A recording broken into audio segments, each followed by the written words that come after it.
আমাকে জামাইবাবু ফুচকা খাওয়াবে। তা দেখো কি সুন্দর সুন্দর ফুচকা, ফুচকা সবাই ভালোবাসে। আমার জামাইবাবু বলছে তুমি ফুচকা খাও। তো চলো ফুচকা আমাদেরকে খাওয়াবে। দাদা ফুচকা 10 টাকার কথা, 5টা। আচ্ছা যা হোক, 5টা আমাদের ফুচকা খাওয়াবে। তো ফুচকাটা আমরা দাও দাও দাও, পাতা দাও পাতা দাও পাতা দাও। জামাইবাবু তুমি তো খাবে তো?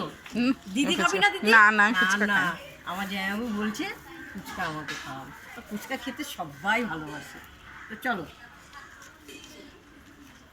দাও। আমার জামাইবাবু খাবে না, ও পছন্দ করে না।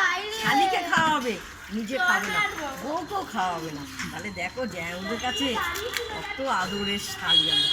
তো চলো যে খাচ্ছি। এবার কি করবো এটা হেভি করবো? হেভি সুন্দর হয়েছে, হেভি সুন্দর ফুচকাটা, অপূর্ব ঝাল মিষ্টি টক। দাদা কখন বলতো? দাদা তো দেখা। দাদা